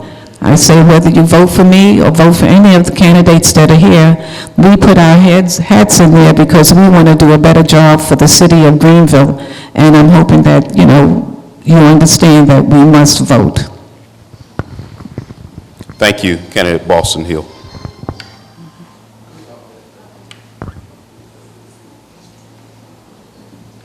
Next question. As mayor, what can you do to improve the quality of our public schools and impact teacher salaries to retain qualified teachers? We'll begin with you, Mayor Connolly. That is tough. You know, as far as a funding standpoint, the city does very limited funding for the school system. One of the things that we have been able to fund is we created the red light camera system, which is on an annual basis is right now is roughly providing about $1 million a year to the Pitt County school system, which is a good boost. But, you know, I think something that we could potentially do is help out with early education. I think it's very important that we get to children at an early age, that we make sure that we partner with Reed ENC, which I've had a great partnership as the mayor so far, and, you know, make sure that we're getting to children and making sure that we're creating that great foundation for when they start to advance in the years, they're ready and prepared to be successful, because I think that's the most important thing, is that we're getting children at an early age and giving them the resources that they need to be successful. Thank you, Mayor Connolly. Candidate Boston Hill, your response. Well, I believe that right now we have great public school system here in Greenville. However, it is lacking in terms of in getting good teachers and retaining good teachers. I feel that as we start to pull away and we support funding to charter schools, then we're going to be moving away that money that could be used to help to grow the schools that our children are in. So I'm encouraged with the public schools. I'd like to find ways that we can stop to these charter schools that are taking monies away from the opportunities that all children could use. Thank you. Candidate Boston Hill. Candidate Hicks. I think one of the number one jobs of a mayor is to be not only a visionary, but an advocate. So I believe when it comes down to how we go about improving our school system, we have to advocate to the state in order to provide a little bit more funds. I just read a little earlier today that the Senate of North Carolina right now is actually considering another tax cut that the money could have possibly gone towards education. And right now, that's not the priority of our state. So if we have more advocates on a state level that are able to provide funding towards our school system, that'll be perfect. But in the meantime, what we can do is work with Pitt County Schools in order to possibly do a bond referendum to replace buildings. Right now, we need about $200 million worth of new buildings just to keep up with growth. And that's not even including like replacing buildings that are just aging. So that's how we'll go about it, just advocating to the state level, working with Pitt County Schools and working with the Pitt County government in order to increase school salaries, provide new buildings and things of that nature. Thank you. Thank you, Candidate Hicks. Next question. Greenville made national news this year following a visit by President Donald Trump. As mayor, how would you intend to ensure all people who visit Greenville feel safe, welcome, no matter race, religion, or background? We'll begin with you, Candidate Boston Hill. Oh, well, that's one of the reasons why I'm running for mayor. Because I feel that when we have leadership, local, state, and federal, supporting a system that says, "Go, you're not welcome here," number one, it reminded me of my childhood. I remember going to high school as a 14-year-old, being bused or by the city buses in New York City into an area or into a school system where there was less than 3% black. And what they did every day was they chased us out of the schools, telling us that we're not welcome to go back where we came from. And when we have a president that comes to our city welcomely by our local, state, and federal leaders, cheering them on to send people back, then I feel that we are not safe, and we need to make sure that the leadership keeps all of us safe in our state and our city. Thank you, Candidate Boston Hill. Mayor Connolly. One of the first things that I did after the rally was we released a statement showing and telling everybody that Greenville does not condone hatred or any type of violence or any type of bigotry in our community. I think it's important that everybody understands that we as a community, if we're going to grow, we have to grow together. So myself and the city manager organized an event where we asked community leaders to come together and sit down and have constructive feedback. I know I've seen some community leaders here today that were at that meeting. And it's important to be able to sit down and have a dialogue and show. I'm a big advocate of, I think actions speak louder than words. I think it's important that you go out and show that you're a united community, and I think that we as a community need to continue to work on that and be able to show that we need to work together. If we want Greenville to move in the direction that we want it to move, we have to be able to be sitting down with each other and talking about collective action that will be able to show that Greenville is truly an inclusive community. Thank you, Mayor Connolly. Candidate Hicks. So yes, I believe with the rally that came here, I have some interesting thoughts on it. It was a reality check in some ways, but at the same time, it was also it kind of validated things to me in some ways, because I know that in our community we aren't as inclusive as we would like to portray ourselves to be. We need to have those hard conversations. I think it's real easy to say, that we're inclusive and that we're diverse and things of that nature. But that's really just lip service if we aren't really going into the communities to do the hard work of trying to remove biases, to get people to understand that people who are immigrants aren't enemies, things of that nature. So we just need to have those hard conversations in our city and really as a country in order to move forward. So thank you for that question, and I do look forward to hoping to solve some of those divides that we have in our city right now. Thank you, Candidate Hicks. At this time, Candidate Hicks, you have 2 minutes to provide your closing statement starting now. Well, again, thank you all for being here tonight, and I really have appreciated a lot of the questions that I've received tonight. As I've run for mayor of our city, I've noticed that we have a lot of work that we need to do in our city, and that's why, I named my campaign Greenville Works, because I want us to work on 3 things: jobs, justice, and the environment, and really reframing those three things all together, because too often when we think of jobs that bring in, $8 an hour, and that's not really acceptable anymore going forward in the future. When it comes down to justice, we think too often of police, and police just protecting us and all that. But what we really need to do is again, find ways to mitigate crime altogether and bring better jobs back into our community and really have a more focused approach on the environment. Our name is Greenville. Why aren't we having more green jobs here? Why aren't we having more environmental protections and things of that nature? So I really do appreciate you all coming out tonight, and that I hope that I can earn your vote. And I look forward to speaking to some of you all after this all concludes. Thank you all for being here again. Thank you, Candidate Hicks. Candidate Boston Hill, you have 2 minutes to provide your closing statement starting now. Well, again, I'd like to thank everyone for taking their time for being here tonight.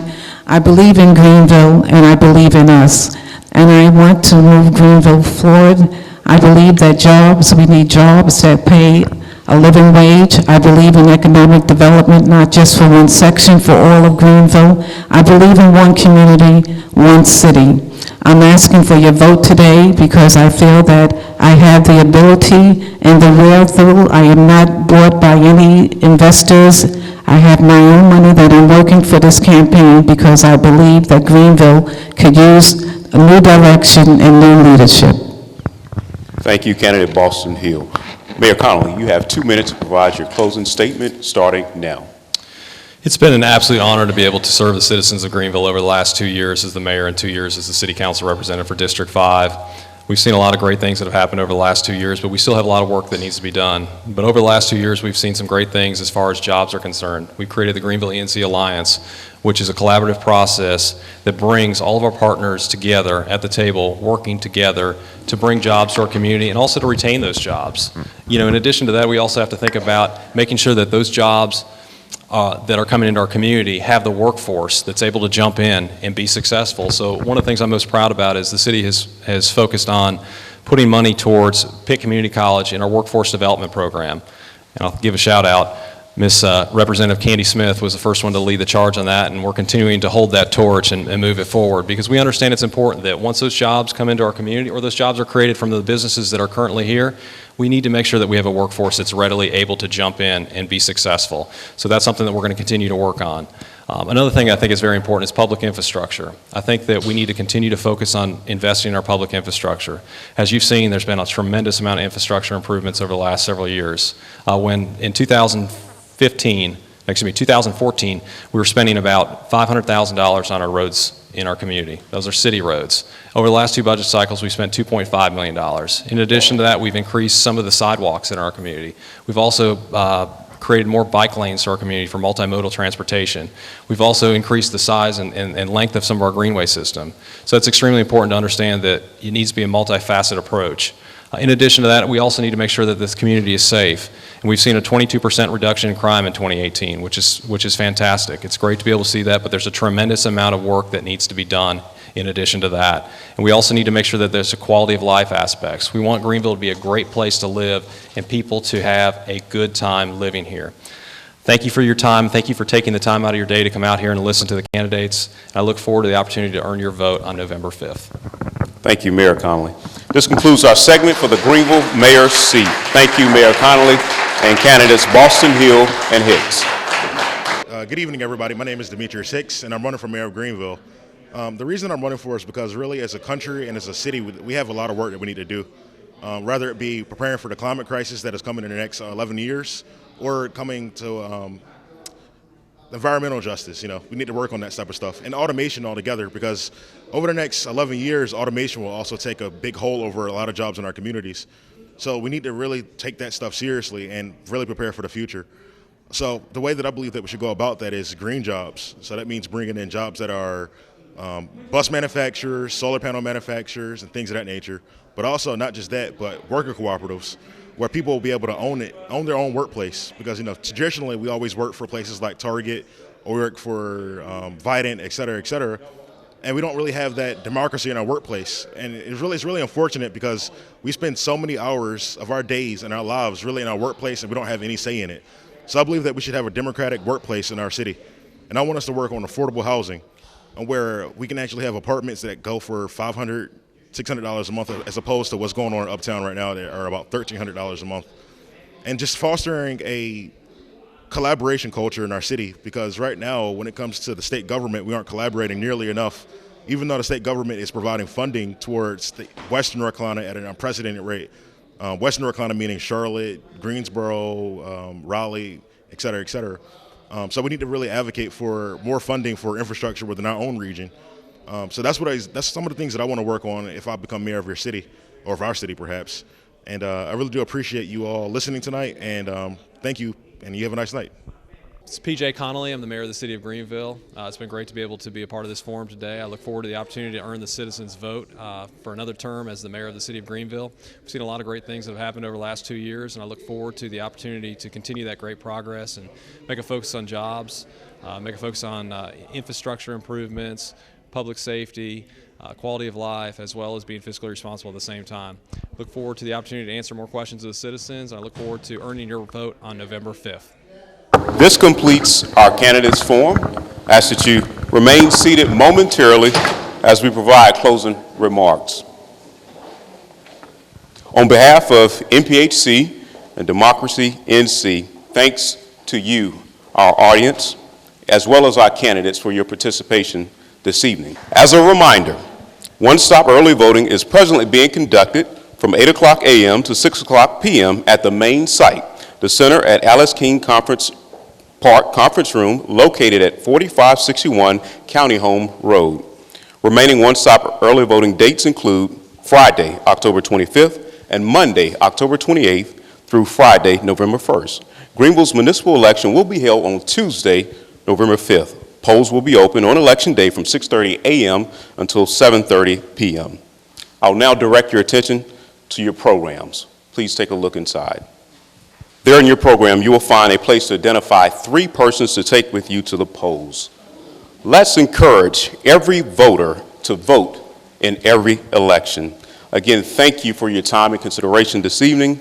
We will see you at the polls. Good night. Hi, my name is Marquez Thompson, M-A-R-Q-U-E-S Thompson, with Democracy North Carolina.